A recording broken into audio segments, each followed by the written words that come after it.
Bonsoir à tous, je suis ravie de vous retrouver sur le célèbre canapé de Voyage au bout de la nuit sur D8. Je tenais à débuter cette édition par un petit clin d'œil. Un clin d'œil à une jeune fille prénommée Léa. De son nom Pardo, elle vit à Vitrolles, dans les Bouches-du-Rhône. Elle n'a que 15 ans. Et déjà, elle nous sort son premier roman, Un second souffle. Voilà, je vous le montre à l'écran. Léa Pardo a écrit ce roman et peut-être à cause des insomnies, c'est ça, à cause des insomnies. Elle n'arrivait pas à dormir, donc traînait au départ sur son ordinateur, ne savant quoi faire. Et elle s'est mise à écrire ce roman, Un second souffle. Un second souffle qui parle en fait d'une jeune fille prénommée Caroline, qui a découvert un jour un journal intime d'une danseuse qui a vécu peu après la Seconde Guerre mondiale et qui l'a bouleversée. Ce journal intime l'a complètement bouleversée. Et donc, elle nous raconte dans ce premier roman tout ce qui se passe. Voilà, je tenais à lui faire un petit clin d'œil à Léa Pardo. Je vous invite à le découvrir. Alors, il est disponible en librairie, également sur le net. Voilà, je vais vous lire un petit résumé de son roman que moi-même j'ai beaucoup apprécié. Cette découverte me fit un choc, mais tout s'expliquait enfin. Je suis alors rentrée chez moi, j'ai pris mon ordinateur et j'ai commencé à écrire. J'ai pris mon ordinateur et j'ai commencé à écrire. Cela fait maintenant plus de 5 heures que je tape sur les touches de mon clavier. Je comprends maintenant ce que dut ressentir Eva lorsqu'elle écrivit ces pages. Mais il fallait que j'arrive au bout. Et je ne veux pas que ce document finisse dans l'oubli comme le furent ses écrits. Je vous promets, Caroline, Eva et Ezra, que vous n'avez pas fait tout ceci pour rien. Et puis, 5 heures, qu'est-ce donc dans une vie ? Durant ces 5 heures, j'aurais pu acheter de la nourriture pour les pauvres, donner de mon temps à du bénévolat, ou même sauver une vie, qui sait. Mais j'ai préféré écrire, raconter cette histoire, rendre l'honneur que ces personnes méritent. J'ai préféré les laisser partir dignement, donner à leur vie comme un second souffle. Voilà, c'était un petit extrait de Un second souffle de Léa Pardo. Vous avez vous-même des récits ou alors des suggestions pour nous, les lecteurs et lectrices de VBN. Je vous invite à nous les faire parvenir via l'adresse postale de D8 à 1 rue des Enfants du Paradis à Boulogne ou alors avec le hashtag VBN sur tous les réseaux sociaux. Nous allons débuter un nouveau livre ce soir. Un livre de Cyrano de Bergerac, un de mes auteurs préférés. Les États et empires de la Lune. Alors, je vous invite bien sûr à pourquoi pas retrouver ce livre et puis suivre la lecture avec moi. La Lune était en son plein. Le ciel était découvert et 9 heures au soir était sonné lorsque nous revenions d'une maison proche de Paris, 4 de mes amis et moi. Les diverses pensées que nous donna la vue de cette boule de safran nous défrayèrent sur le chemin. Les yeux noyés dans ce grand astre, tantôt l'un le prenait pour une lucarne du ciel, par où l'on entrevoyait la gloire et bienheureux.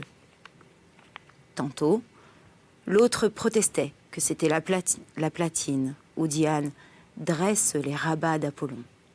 Tantôt, un autre s'écriait que ce pourrait bien être le soleil lui-même qui s'étend au soir dépouillé de ses rayons, regardait par un trou ce qu'on faisait au monde quand il n'y était plus. Et moi, dis-je, qui souhaite mêler mes enthousiasmes aux vôtres, je crois, sans m'amuser aux imaginations pointues dont vous chatouillez le temps pour le faire marcher plus vite, que la Lune est un monde comme celui-ci, à qui le nôtre sert de lune. La compagnie me régala d'un grand éclat de rire. Ainsi peut-être, leur dis-je, se moque-t-on maintenant de la Lune, de quelque autre qui soutient que ce globe-ci est un monde. Mais j'eus beau leur alléguer que Pythagore, Épicure, Démocrite et de notre âge, Copernic et Kepler avaient été de cette opinion, je ne les obligerai qu'à s'égosiller la plus belle. Cette pensée, dont la hardiesse biaisait en mon humeur, affermie par la contradiction, se plongea si profondément chez moi que, pendant tout le reste du chemin, je demeurai gros de 1000 définitions de lune, dont je ne pouvais accoucher. Et à force d'appuyer cette créance burlesque par des raisonnements sérieux, je me le persuadai quasi. Mais écoute, lecteur, le miracle ou l'accident dont la providence ou la fortune se servirent pour me le confirmer. J'étais de retour à mon logis, et pour me délasser de la promenade, j'étais à peine entrée dans ma chambre quand sur ma table je trouvai un livre ouvert que je n'y avais point mis. C'étaient les œuvres de Cardan, et quoique je n'eusse pas dessein d'y lire, je tombai de la vue, comme par force, justement dans une histoire que raconte ce philosophe. Il écrit qu'étudiant un soir à la chandelle, il aperçut entrer à travers les portes fermées de sa chambre 2 grands vieillards, lesquels, après beaucoup d'interrogations qu'il leur fit, répondirent qu'ils étaient habitants de la Lune. Et cela dit, ils disparurent. Je demeurai si surpris, tant de voir un livre qui s'était apporté là tout seul, que du temps et de la feuille où il s'était rencontré ouvert, que je pris toute cette enchaînure d'incidents pour une inspiration de Dieu qui me poussait à faire connaître aux hommes que la Lune est un monde. Quoi, dis-je, en moi-même, après avoir tout aujourd'hui parlé d'une chose, un livre, qui peut-être est le seul au monde où cette manière se traite, volé de ma bibliothèque sur ma table, devenir capable de raison, pour s'ouvrir justement à l'endroit d'une aventure si merveilleuse et fournie à ensuite à ma fantaisie, les réflexions et à ma volonté, les dessins que je fais. Sans doute, continuai-je, les 2 vieillards qui apparurent à ce grand homme sont ceux-là même qui ont dérangé mon livre et qui l'ont ouvert sur cette page pour s'épargner la peine de me faire cette harangue qu'ils ont faite à Cardan. Mais, ajoutai-je, je ne saurais m'éclaircir de ce doute si je ne monte jusque-là. Et pourquoi non? Me répondais-je aussitôt. Prométhée fut bien autrefois au ciel dérobé du feu. À ces boutades de fièvre chaude succéda l'espérance de faire réussir un si beau voyage. Je m'enfermai, pour en venir à bout, dans une maison de campagne assez écartée, où après avoir flatté mes rêveries de quelques moyens capables de m'y porter, voici comment je me donnais au ciel. Je m'étais attachée autour de moi quantité de fioles pleines de rosée, et à la chaleur du soleil, qui fit les attirer, m'éleva si haut jusqu'à la fin, je me trouvais au-dessus des plus hautes nuées.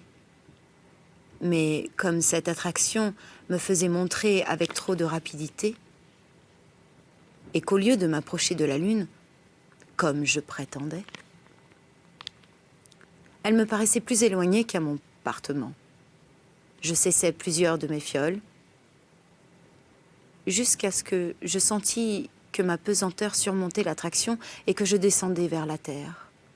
Mon opinion ne fut point fausse, car j'y retombai quelque temps après, et à compter l'heure que j'en étais partie. Il devait être minuit. Cependant, je reconnus que le soleil était alors au plus haut de l'horizon et qu'il était midi. Je vous laisse à penser combien je fus étonnée. Certes, je le fus de si bonne sorte que, ne sachant à quoi attribuer ce miracle, j'eus l'insolence de m'imaginer qu'en faveur de ma hardiesse. Dieu avait encore une fois recloué le soleil aux cieux, afin d'éclairer une si généreuse entreprise. Ce qui accrut mon ébahissement, ce fut de ne point connaître le pays où j'étais, vu qu'il me semblait qu'étant monté droit, je devais être descendu au même lieu d'où j'étais parti. Équipée comme j'étais, je m'acheminai vers une chambre où j'aperçus de la fumée et j'en étais à peine à une portée de pistolet que je me vis entourée d'un grand nombre de sauvages. Ils parurent fort surpris de ma rencontre, car j'étais le premier, à ce que je pense, qu'ils eussent jamais vu habillé de bouteilles, et pour renverser encore toutes les interprétations qu'il aurait pu donner à cet équipage, ils voyaient qu'en marchant, je ne touchais presque point à la terre.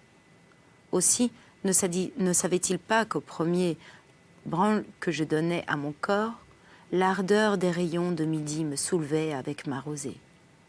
Et sans que mes fioles n'étaient plus en assez grand nombre, j'eusse été possible à leur vue enlevée dans les airs. Je l'ai voulu aborder, mais comme si la frayeur les eût changés en oiseaux, un moment les vis perdre dans la forêt prochaine. J'en attrapai toutefois un dans la forêt. J'en attrapais toutefois un dans les jambes, sans doute envahi, avait trahi le cœur. Je lui demandai avec bien de la peine, car j'étais essoufflée. Combien en comptait de là à Paris? Depuis quand en France le monde allait tout nu, et pourquoi il me fuyait avec tant d'épouvante? Cet homme à qui je parlais était un vieillard olivâtre, qui d'abord se jeta à mes genoux et, joignant les mains en haut derrière la tête, ouvrit la bouche et ferma les yeux. Il marmotta longtemps, mais je ne discernais point qu'il articulât rien, de façon que je pris son langage pour le gazouillement enroué d'un muet. À quelque temps de là, je vis arriver une compagnie de soldats, tambours battants, et j'en remarquai deux se séparer du gros pour me reconnaître. Quand ils furent assez proches pour être entendus, je leur demandai où j'étais. « Vous êtes en France, me répondirent-ils. Mais qui diable vous a mis dans cet état? Et d'où vient que nous ne vous connaissons point? Est-ce que les vaisseaux sont arrivés? En allez-vous donner avis à monsieur le gouverneur? Et pourquoi avez-vous divisé votre eau-de-vie en tant de bouteilles? » À tout cela, je leur repartis que le diable ne m'avait point mis en cet état, qu'il ne me connaissait pas, à cause qu'il ne pouvait pas connaître tous les hommes, que je ne savais point que la Seine portât des navires, que je n'avais point d'avis à donner à monsieur de Montbazon, et que je n'étais point chargé d'eau-de-vie. « Oh, me dirent-ils, me promenant par le bras, vous faites le gaillard. Monsieur le gouverneur vous connaîtra bien, lui. » Ils me menèrent vers le gros, me disant ces paroles, et j'appris d'eux que j'étais en France et n'étais point en Europe, car j'étais en la Nouvelle-France. Je fus présenté à monsieur de Montmagny, qui en est le vice-roi. Il me demanda mon pays, mon nom et ma qualité. Et après que je l'eus satisfait, en lui racontant l'agréable succès de mon voyage, soit qu'il le crût, soit qu'il finît de le croire, il eut la bonté de me faire donner une chambre dans son appartement. Mon bonheur fut grand de rencontrer un homme capable de hautes opinions et qui ne s'étonna point que je lui dis qu'il fallait que la terre eût tourné pendant mon élévation. Puisqu'ayant commencé de montrer à 2 lieues de Paris, j'étais tombée par une ligne quasi perpendiculaire en Canada. Le soir, comme j'allais me coucher, je le vis entrer dans ma chambre. « Je ne serais pas venu, me dit-il, interrompre votre repos si je n'avais cru qu'une personne qui a pu faire 900 lieues en demi-journée les a pu faire sans se lasser. Mais vous ne savez pas, ajouta-t-il, la plaisante querelle que je viens d'avoir pour vous avec nos pères jésuites. Ils veulent absolument que vous soyez magicien, et la plus grande grâce que vous puissiez obtenir d'eux, c'est de ne passer que pour imposteur. Et en vérité, ce mouvement que vous attribuez à la terre, n'est-ce point un beau paradoxe? Ce qui fait que je ne suis pas bien fort de votre opinion, c'est qu'encore qu'hier, vous fuissiez parti de Paris. Vous pouvez être arrivé aujourd'hui en cette contrée sans que la terre ait tourné.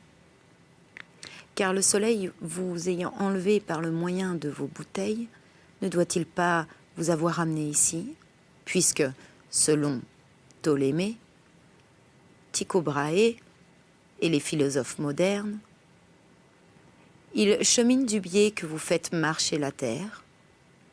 Et puis, quelle grande vraisemblance avez-vous pour vous figurer que le soleil soit immobile quand nous le voyons marcher, et que la terre tourne autour de son centre avec tant de rapidité quand nous la sentons ferme dessous nous? Monsieur, lui répliquai-je, voici les raisons qui nous obligent à le préjuger.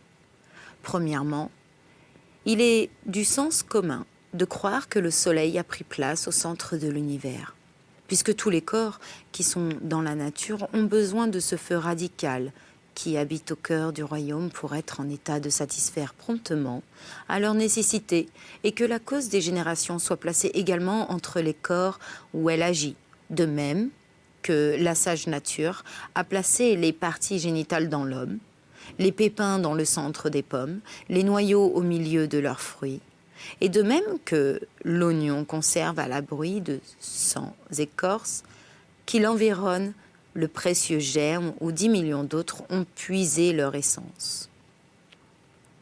Car cette pomme est un petit univers à soi-même, dont le pépin plus chaud que les autres parties est le soleil, qui répand autour de soi la chaleur conservatrice de son globe. Et ce germe, dans cet oignon, est le petit soleil de ce petit monde, qui réchauffe et nourrit le sel végétatif de cette masse. Cela donc supposé, je dis que la Terre ayant besoin de la lumière, de la chaleur et de l'influence de ce grand feu, elle se tourne autour de lui pour recevoir également en toutes ses parties cette vertu qui la conserve. Car il serait aussi ridicule de croire que ce grand corps lumineux tourna autour d'un point dont il n'avait que faire, que de s'imaginer, quand nous voyons une alouette rôtie, qu'on a, pour la cuire, tourné la cheminée alentour. Autrement, si c'était au soleil à faire cette corvée, il semblerait que la médecine eût besoin du malade, que le fort dût plier sous le faible, le grand servir au petit, et qu'au lieu qu'un vaisseau cingle le long des côtes d'une province, on dut faire promener la province autour du vaisseau. Que si vous avez de la peine à comprendre comment une masse si lourde se peut mouvoir, dites-moi, je vous prie, les astres et les cieux que vous faites si solides sont-ils plus légers? Encore nous qui sommes assurés de la rondeur de la terre, il nous est cessé de conclure son mouvement par sa figure, mais pourquoi supposer le ciel rond? Puisque vous ne le sauriez savoir, et que toutes les figures, s'il n'a pas celle-ci, il est certain qu'il ne se peut pas mouvoir. Je ne vous reproche point vos excentriques, vos concentriques, ni vos épicycles, tous lesquels vous ne sauriez expliquer que très confusément, et dont je sauve mon système. Parlons seulement des causes naturelles de ce mouvement. Vous êtes contraints, vous autres, de recourir aux intelligences qui remuent et gouvernent vos globes. Mais moi, sans interrompre le repos du souverain être, qui sans doute a créé la nature toute parfaite et de la sagesse duquel il est de l'avoir achevée de telle sorte que, l'ayant accomplie pour une chose, il ne l'est pas rendue défectueuse pour une autre. Moi, dis-je, je trouve dans la terre les vertus qui la font mouvoir. Je dis donc que les rayons du soleil, avec ses influences venant frapper dessus, par leur circulation, la font tourner comme nous faisons tourner un globe en le frappant de la main, ou que les fumées qui s'évaporent continuellement de son sein du côté que le soleil la regarde, répercutées par le froid de la moyenne région, rejaillissent dessus et, de nécessité, ne la pouvant frapper que de biais, la font ainsi pirouetter. L'explication des deux autres mouvements est encore moins embrouillée. Considérez, je vous prie. À ces mots, M. de Montmagny m'interrompit. Et j'aime mieux, dit-il. Vous dispensez de cette peine. Aussi bien ai-je lu sur ce sujet quelques livres de Gassendi. À la charge que vous écouterez ce que me répondit un jour l'un de nos pères qui soutenait votre opinion. En effet, disait-il, je m'imagine que la Terre tourne, non point pour les raisons qu'allègue Copernic, mais pour ce que le feu d'enfer, ainsi que nous apprend la Sainte Écriture, étant enclos au centre de la terre. Les damnés qui veulent fuir l'ardeur de la flamme gravissent pour s'en éloigner contre la voûte et font ainsi tourner la terre, comme un chien qui fait tourner une roue lorsqu'il court enfermé dessus. Nous louâmes quelque temps le zèle du bon père, et son panéryque étant achevé, M. Montmagny me dit qu'il s'étonnait fort, vu que le système de Ptolémée était si peu probable, qu'il eût été si généralement reçu. Monsieur, répondis-je, la plupart des hommes qui ne jugent que par les sens se sont laissés persuader à leurs yeux, et de même que celui dont le vaisseau navigue terre à terre croit demeurer immobile et que le rivage chemine. Ainsi les hommes, tournant avec la terre autour du ciel, ont cru que c'était le ciel lui-même qui tournait autour d'eux. Ajoutez à cela l'orgueil insupportable des humains, qui leur persuade que la nature n'a été faite que pour eux, comme s'il était vraisemblable que le soleil, un grand corps, 434 fois plus vaste que la terre, n'eût été allumé que pour mûrir ses nèfles et paumer ses choux. Quant à moi, bien loin de consentir à l'insolence de ces brutaux, je crois que les planètes sont des mondes autour du soleil, et que les étoiles fixes sont aussi des soleils qui ont des planètes autour d'eux, c'est-à-dire des mondes que nous ne voyons pas d'ici à cause de leur petitesse, et parce que leur lumière empruntée ne saurait venir jusqu'à nous.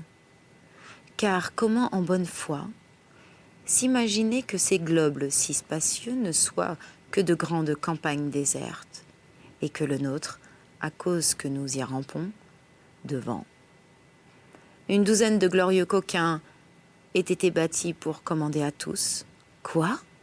Parce que le soleil compasse nos jours et nos années? Est-ce à dire pour cela qu'il n'ait été construit qu'afin que nous ne cognions pas de la tête contre les murs? Non, non. Si ce Dieu visible éclaire l'homme, c'est par accident. Comme le flambeau du roi éclaire par accident aux crocheteurs qui passent par la rue. Mais, me dit-il, si comme vous assurez les étoiles fixes sont autant de soleils, on pourrait conclure de là que le monde serait infini. Puisqu'il est vraisemblable que les peuples de ces mondes qui sont autour d'une étoile fixe, que vous prenez pour un soleil, découvrent encore au-dessus de d'autres étoiles fixes que nous ne saurions apercevoir d'ici, et qu'il en va éternellement de cette sorte. N'en doutez point, lui répondis-je. Comme Dieu a pu faire l'âme immortelle, il a pu faire le monde infini. S'il est vrai que l'éternité n'est rien autre chose qu'une durée sans borne et l'infini une étendue sans limite, et puis Dieu serait fini lui-même. Supposez que le monde ne fût pas infini, puisqu'il ne pourrait pas être où il n'y aurait rien, et qu'il ne pourrait accroître la grandeur du monde qu'il n'ajoutât quelque chose à sa propre étendue, commençant d'être où il n'était pas auparavant. Il faut donc croire que, comme nous voyons ici Saturne et Jupiter, si nous étions dans l'un ou dans l'autre, nous découvririons beaucoup de mondes que nous n'apercevons pas d'ici, et que l'univers est éternellement construit de cette sorte. Ma foi, me répliqua-t-il, vous avez beau dire, je ne saurais du tout comprendre cet infini. Et dites-moi, lui dis-je, comprenez-vous mieux le rien qui est au-delà? Point du tout. Quand vous songez à ce néant, vous vous l'imaginez tout au moins comme du vent, comme de l'air. Et cela est quelque chose, mais l'infini, si vous ne le comprenez, en général, vous le concevez au moins par partie, car il n'est pas difficile de se figurer de la terre, du feu, de l'eau, de l'air, des astres, des cieux. Or, l'infini n'est rien qu'une tissure sans borne de tout cela. Que si vous me demandez de quelle façon ces mondes ont été faits, vu que la Sainte Écriture parle seulement d'un Dieu créa, je réponds qu'elle ne parle que d'une autre, à cause qu'il est le seul que Dieu ait voulu prendre la peine de faire de sa propre main. Mais tous les autres, qu'on voit ou qu'on ne voit pas, suspendus parmi l'azur de l'univers, ne sont rien que l'écume des soleils qui se purgent. Car comment ces grands feux pourraient-ils subsister s'ils n'étaient attachés à quelque matière qui les nourrit? Or, comme le feu pousse loin de chez soi la cendre dont il est étouffé, de même que l'or dans le creuset se détache, en s'affinant, du marcassite qui affaiblit son cara, et de même que notre cœur se dégage par le vomissement des humains indigestes qui l'attaquent. Ainsi le soleil dégorge tous les jours et se purge des restes de la matière qui nourrit son feu. Mais lorsqu'il aura tout à fait consommé cette matière qu'il entretient, vous ne devez point douter qu'il ne se répande de tous côtés pour chercher une autre pâture, et qu'il ne s'attache à tous les mondes qu'il aura construits autrefois, à ceux particulièrement qu'il rencontrera les plus proches. Alors ce grand feu, rebouillant tous les corps, les rechassera pêle-mêle de toutes parts comme auparavant, et, s'étant peu à peu purifié, il commencera de servir de soleil à ces petits mondes qu'il engendra en les poussant hors de sa sphère. C'est ce qui a fait sans doute prédire aux pythagoriciens l'embrasement universel. Ceci n'est pas une imagination ridicule. La Nouvelle-France, où nous sommes, en produit un exemple bien convaincant. Ce vaste continent de l'Amérique est une moitié de la Terre, laquelle, en dépit de nos prédécesseurs qui avaient 1000 fois cinglé l'océan n'avaient point encore été découvertes. Aussi n'y était-elle pas encore non plus que beaucoup d'îles, de péninsules et de montagnes qui se sont soulevées sur notre globe. Quand les rouillures du soleil qui se nettoie ont été poussées assez loin et condensées en pelotons assez pesants pour y être attirées par le centre de notre monde. Possible peu à peu en particules menues, peut-être tout à coup en une masse. C'est ici que s'achève cette édition de Voyage au bout de la nuit en compagnie de Cyrano de Bergerac, les États et empires de la Lune. Je redis un petit coucou à Léa Pardo. Je vous souhaite de jolis rêves à tous. Je vous dis à bientôt. Je vous embrasse. Ciao!